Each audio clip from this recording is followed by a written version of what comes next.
if you limit yourself to that. So when opportunity presents itself, you should consider about taking a risk. And we often say that to some of our colleagues. And I'm not saying that you have to leave Hong Kong to be successful, right? Hong Kong's a fantastic place. But if you isolate it from a career perspective, you've got to be willing to be able to be flexible and to adapt. And sometimes, when you look at careers, don't look at it in short terms. Because if you want to progress, sometimes you have to take a sidestep, okay? To learn new skills, to meet new people, right? But you have a look in terms of what that can benefit you from the long term. And resilience. And this is really important. Most people, and certainly myself included, a lot of resilience is built from experience and the challenges that you will face. I kind of use the analogy of the roller coaster for sales. That's the emotional roller coaster. And that can apply to different parts of your career. It's how you manage yourself, not just through the good days, but through the challenging times as well, which will build your resilience. And the important thing to recognize is that you shouldn't isolate yourself, right? You shouldn't put everything onto your own shoulders in terms of thinking through the challenges that you face. The absolute best thing that you can do is to make sure that you talk about issues, right? And that can be, with your loved one, or with your family, or with your close friends, or if you have a good line manager or supervisor, you should take the option to talk, right? Because often challenges that we face, if they're shared correctly, take some of that burden away from you as an individual. Okay, it's really important to make sure that you kind of share, and people will listen and will help. And I found that through my career, that when there's been challenging moments, there are trusted people I will go to talk, that will help guide me through my challenge and ultimately through my career. And these experiences build the resilience, right? So, many of you will have faced some challenges already, during your academic career to date. Being at university is not easy, right? Sometimes it's easy, right? You can have some fun, right? But there's a lot of pressure on you to be able to, get the best grades that you can, and then what's the right career opportunity. So that's already starting to build some resilience into you. But you will grow by taking challenges, and I think that's the key point I wanted to share with you. Now, the choice of careers. It's, I said earlier, it's, not everybody knows what they want to do. Okay, and but I would encourage all of you to be very open-minded when you look at your careers. When I look at the insurance industry, and I look at AIA in particular, and I've kind of talked about people, and I've talked about IQ and EQ. But if you want to pursue a career within AIA, you've got to like people, right? You've got to be a people person, and I think that's if you thrive around people, and you thrive by the efforts of making friendships and expanding networks, then AIA as an institution is the right environment for you. So I'm not sure how long I should carry on talking or take questions, Philip. Do I take questions? Yeah. Sure. Okay. This is the point in the evening where everybody avoids eye contact with me, right? Because nobody wants to be the first person to ask a question. So, but I'm very open. So please feel free to ask me anything. Here's one. So thank you so much for sharing your story. It's been really inspiring. And having been in sales myself, one thing that I always wondered is how do you maintain the right work-life balance? Because that's very important to develop a sense of EQ, pursuing your hobbies and stuff like that. Okay, that's an excellent question. So work-life balance. We often use the phrase work-life integration, and actually, you know, there's no right answer for everyone. There's no one answer.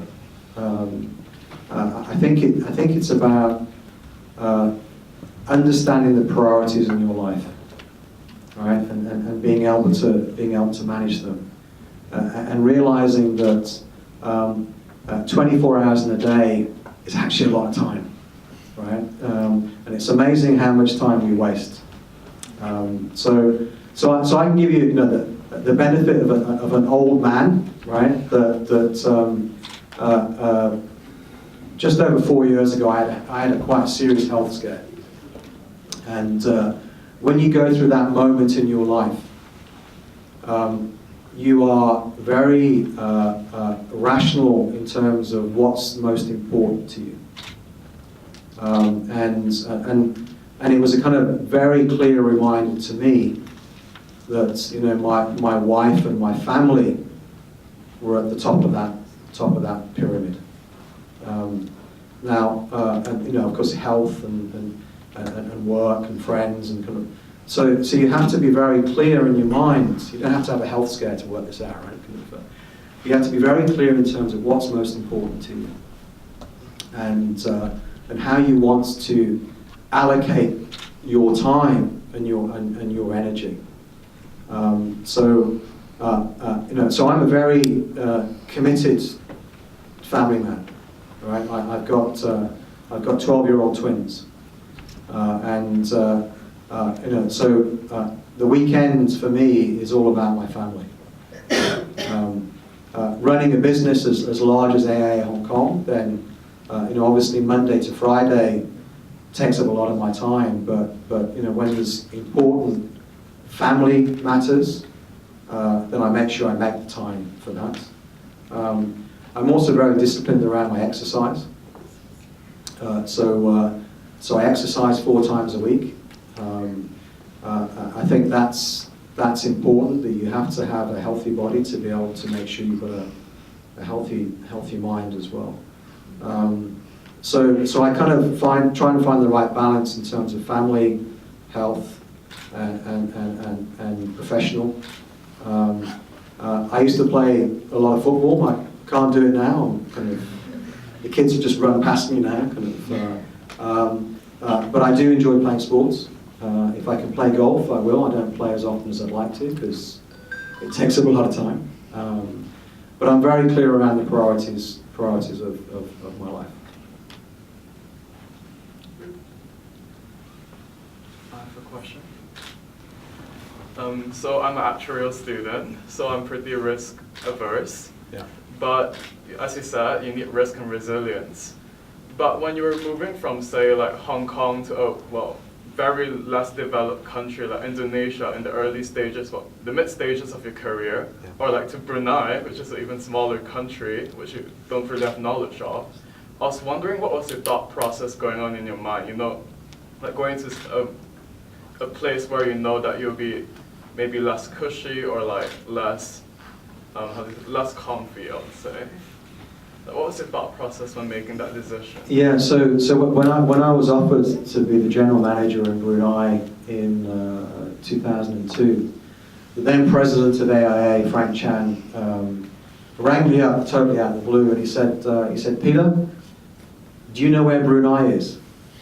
And I said, yes, Mr. Chan. he said, good, because you're going to fly there tomorrow to see what you think of it and be based there. And in those days in AIG, it was, there was an expectation about you taking an assignment. But for me, I was excited because it was my first general manager's job. It was my first opportunity to run an agency force. And also as well, Brunei in 2002 had no insurance regulations. So everything that we did was a negotiation with the Ministry of Finance. So I had three things. One was to take a leadership position. Two was to do something that I didn't have a deep knowledge of. And third was to interact directly with the ministry. And I actually played a part somewhere in the insurance regulations in Brunei. I've written parts of that, probably the bad parts, but kind of. But I took it on those principles. Moving to Indonesia was a bigger step, a bigger country, a very culturally diverse country as well. And again, for me, it was a distribution. We had a large tied agency force, but also a large bank assurance distribution channel, which was something for me to learn. So I think whenever you move, fundamentally, people are good, and you have to understand that most people are driven by the right things and exhibit the right behaviour. So I feel that whatever the culture is, as long as you are authentic as a person, as a leader, that tends to kind of eradicate a lot of barriers.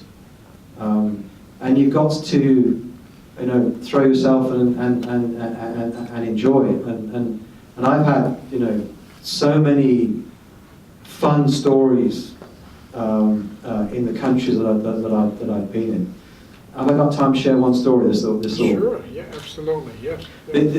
I'll share one story from Indonesia, which is, this has been videoed right now.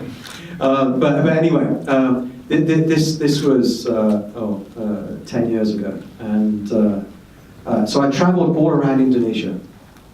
And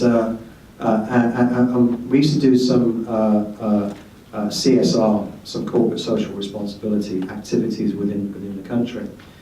And one that we did was with a university in Sumatra. And it was to buy 3 mahogany tree saplings. And they would be cultivated in the university and then given out to underprivileged families. The mahogany tree grows reasonably quickly, so you can harvest it within 10 years. And the families would be able to harvest the trees and actually be able to sell the wood to generate some income to pay for kids' education. Terrific initiative. So I went to Sumatra, to the university, and the local governor got wind that I was coming to the university, and we're doing this big media activity around it as well. So as all good politicians do, he came along and kind of like and joined in, and then he said, "Oh, why don't you join me for breakfast the following morning?" And I said, "Yeah, okay," but I knew I had quite an early flight. But I said, "Yeah, of course, I'd be delighted to join you." So I met him for breakfast in the governor's house, and it's quite a long breakfast, and he's talking like all good politicians talk.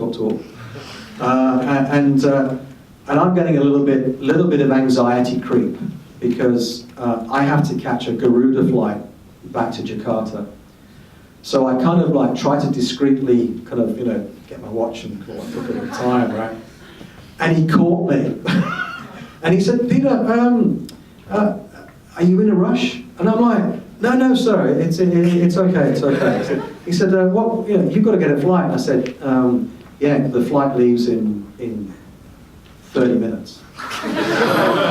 And it was a domestic flight, so there was no immigration or anything. And he said, don't worry, the plane will wait for you. Right? And this was a Garuda flight, right? A scheduled Garuda flight. And I'm thinking to myself, yeah, right, can confirm. Anyway, so we finished relatively quickly. And I step out the governor's house. My car's there with a police escort. They drive me straight to the airport, but not just the airport. They drive me onto the runway. The plane's waiting on the runway, right?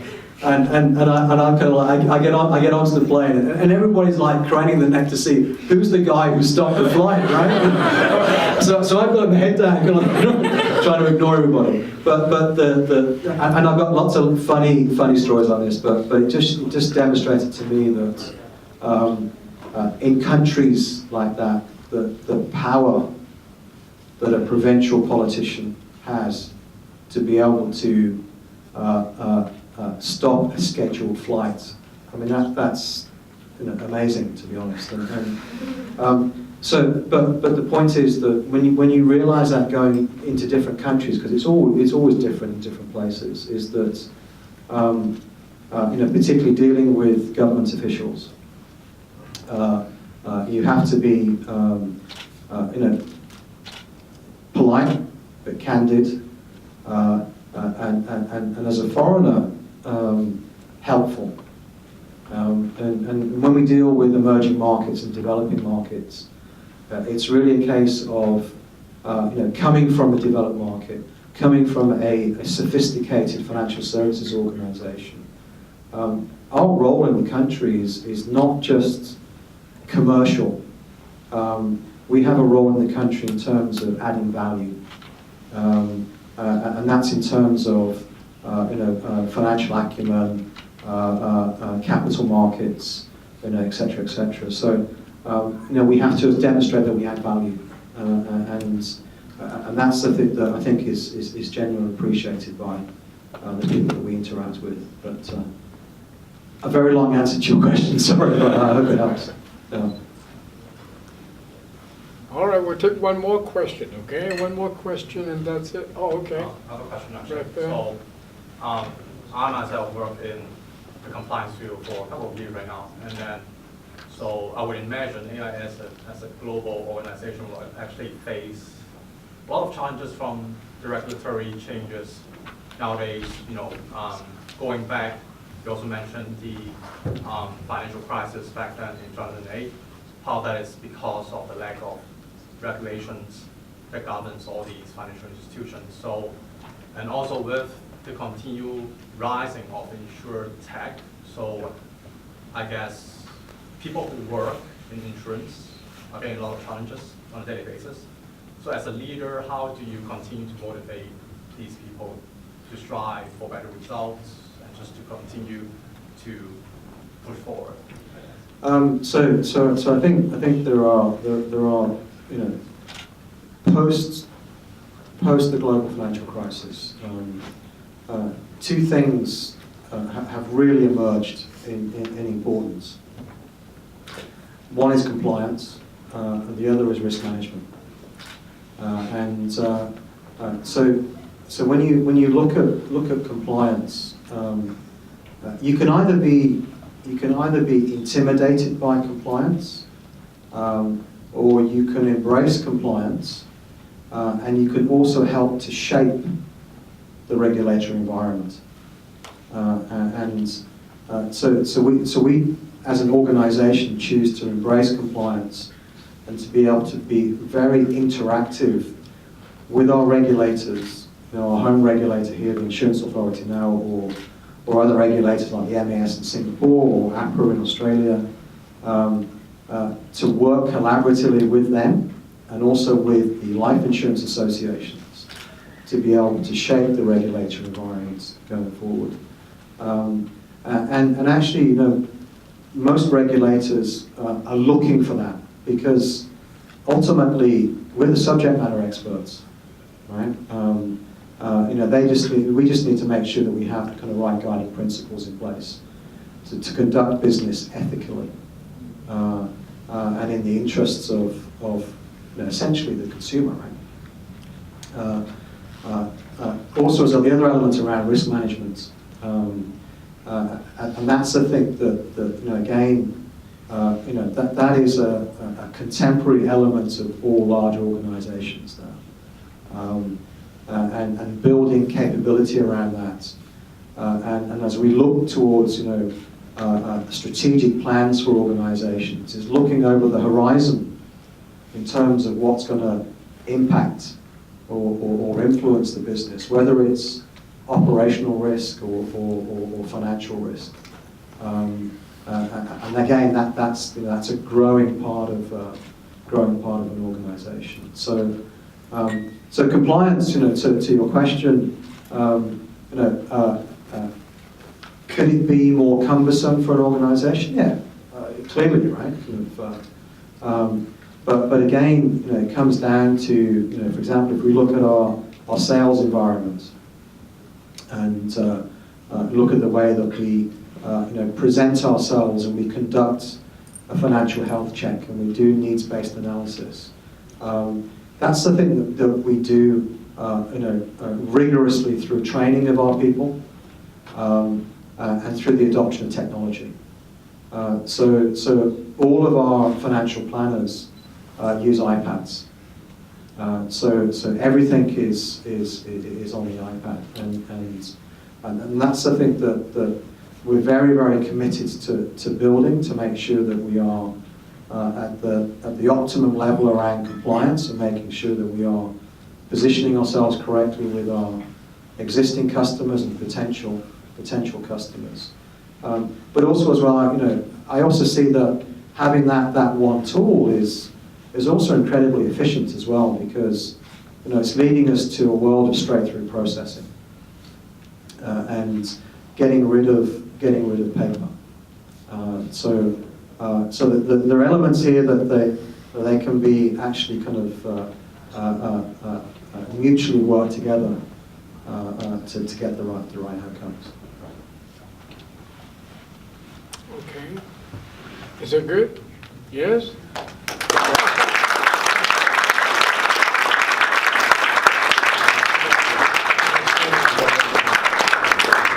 I just want to say a few words to wrap up Peter's talk. You know, obviously, Peter's a very busy person. To be able to spend an evening with us, I think you guys should really appreciate that, right? And there are a lot of goodies in that talk. You know, I wrote down a lot of notes, but I don't think I should repeat them, you know, because you guys are hungry now. You want to go and eat.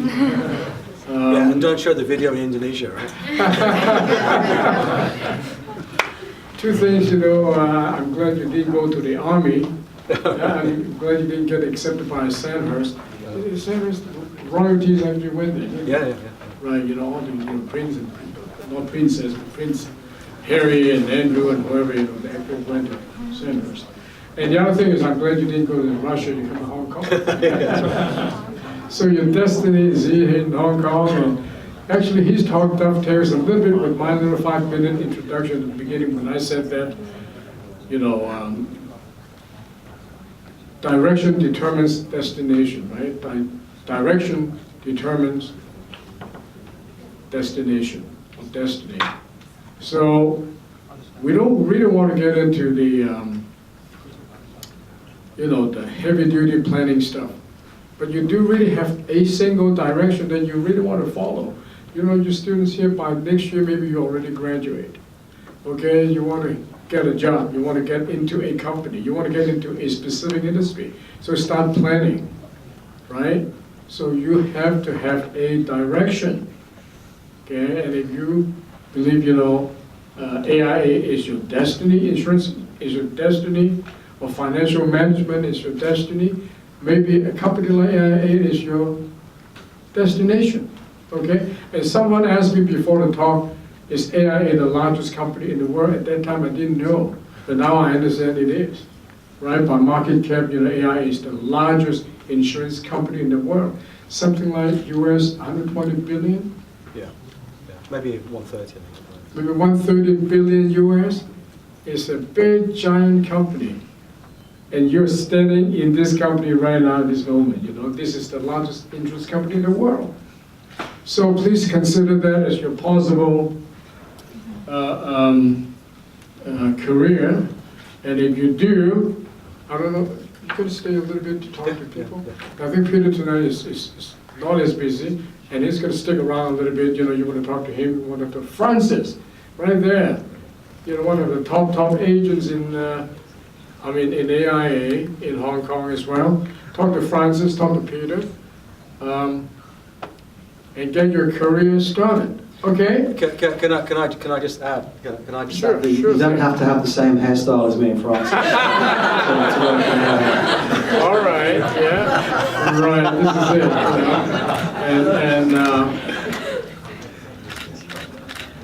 it, is it a trademark for successful people? You've worked with AIA long enough, you're about Long enough, right, as your hair getting less and less, as your hair is getting less and less and less, your bank account is getting bigger and bigger and bigger, right? So that's good too, isn't it? All right, well, thank you so much.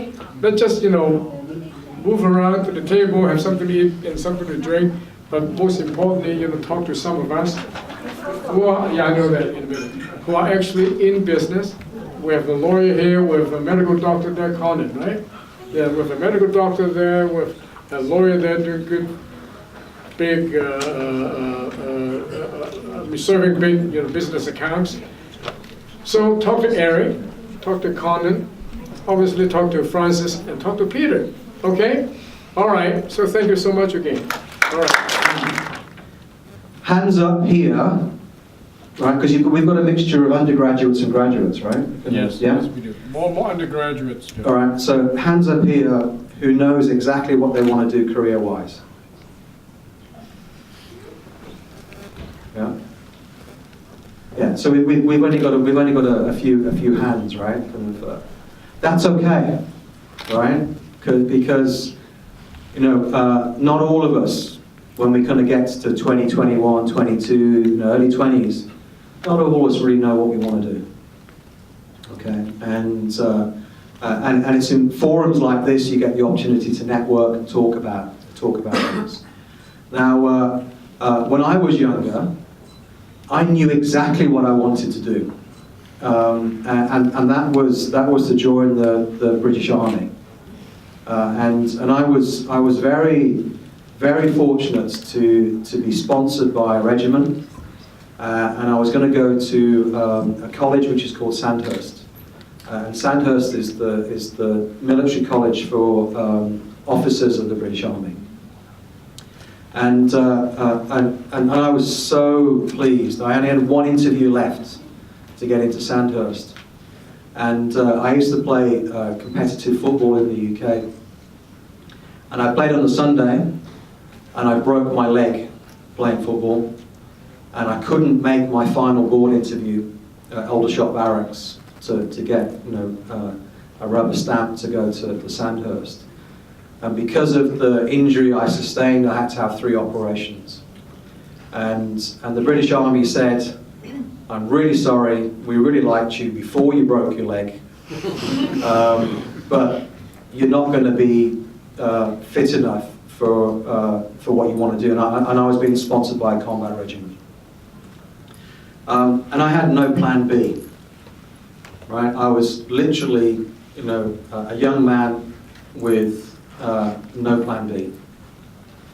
So as you meet many of us in the insurance industry, some of us kind of fall into the insurance industry. I actually hobbled into the insurance industry on a walking stick. And I was very fortunate to be offered an opportunity in the UK where I lived with a Canadian insurance company called Crown Life. And I actually started my first job. I was working in a branch in the city of Birmingham in England. And my first job was Regional New Business Processor. Right, it's a very long title, but basically I was an administration clerk. And I was supporting our salespeople. And I quickly figured out within a few months that the salespeople that I was associating with were not brighter or more motivated than me, but they were earning more money than me. So I elected to become a salesperson in the insurance industry. And again, you know, as you go through life, the important thing is when you get the opportunity to spend time with people that within your elected industry to really understand what it is to be successful. And that's to find kind of coaching moments, informal or formal, or mentors. Again, that can be informal or formal. I was very, very lucky to work with some talented people that I was able to quickly learn from. But being in sales, and my colleague Francis here is a super sales manager, a lot better than I ever aspired to be. But you know, sales is a challenge. It is a roller coaster of emotions.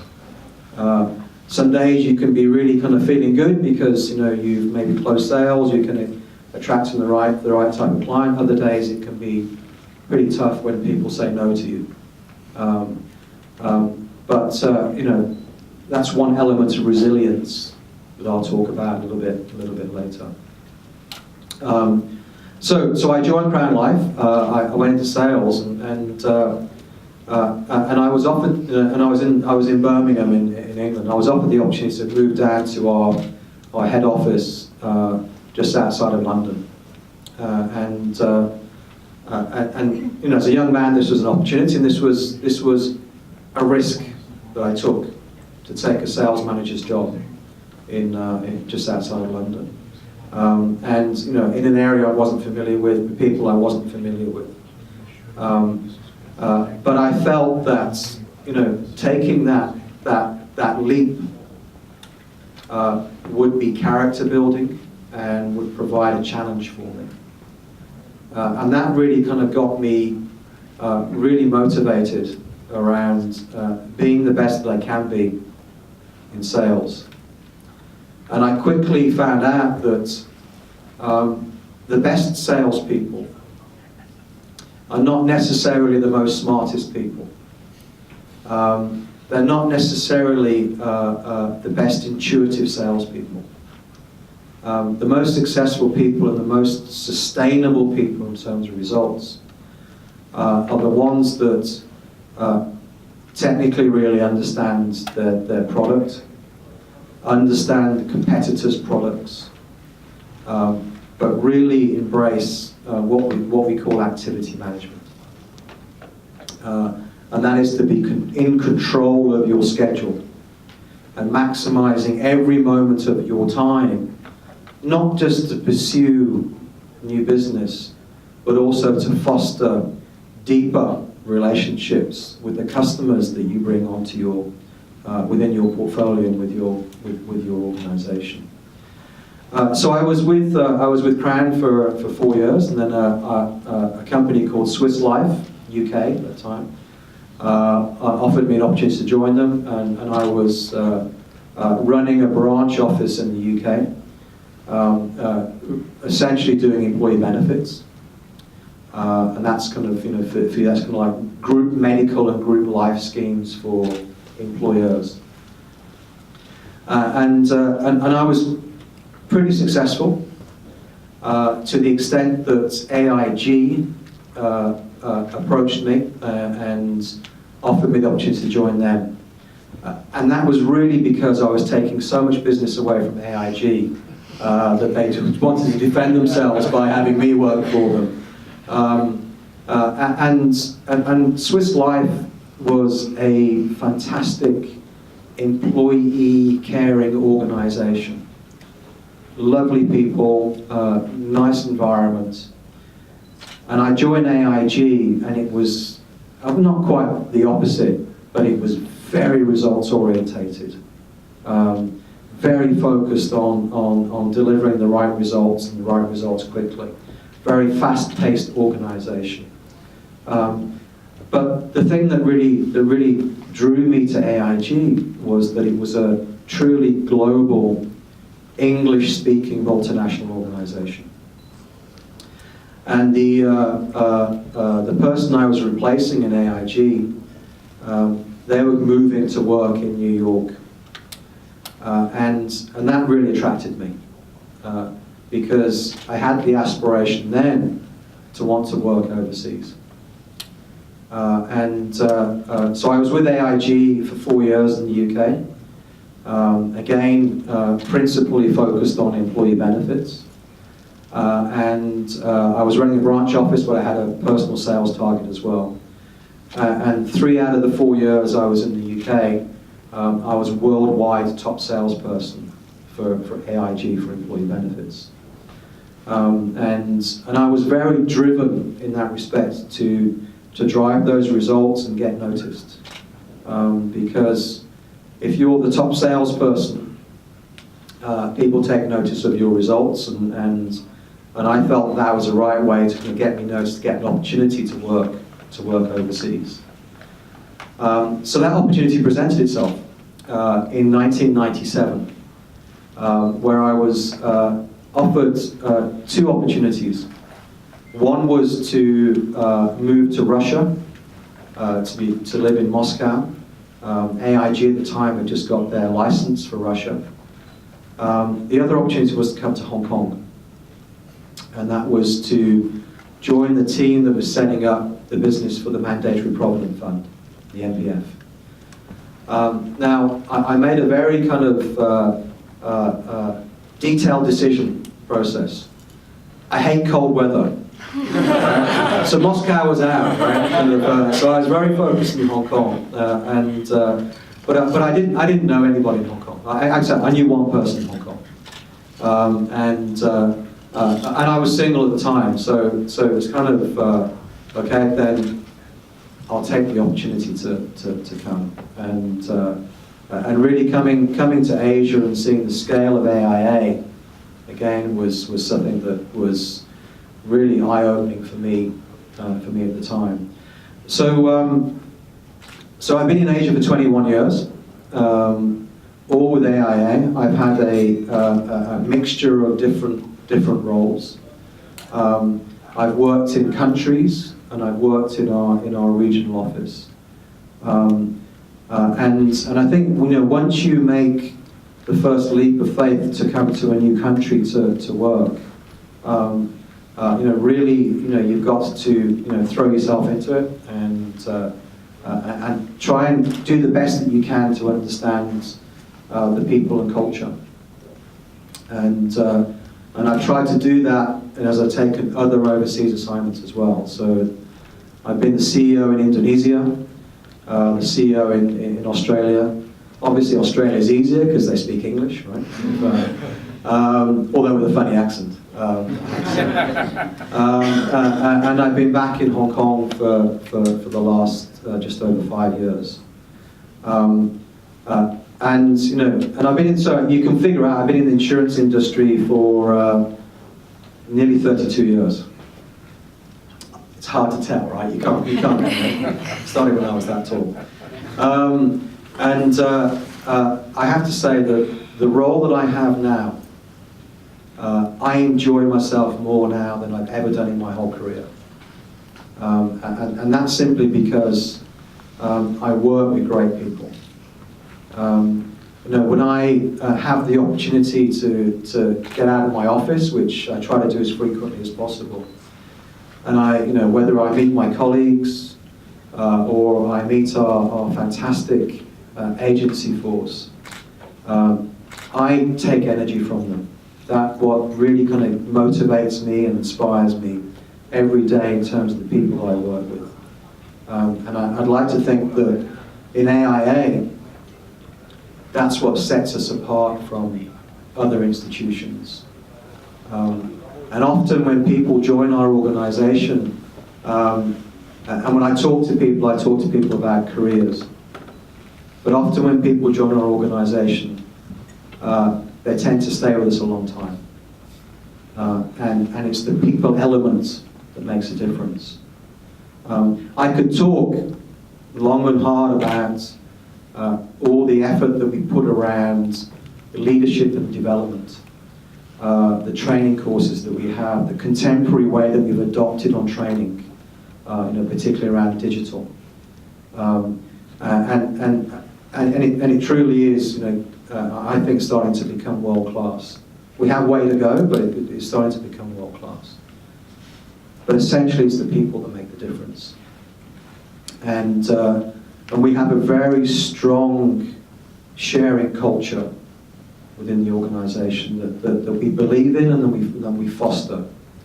And that kind of goes right, through the organization.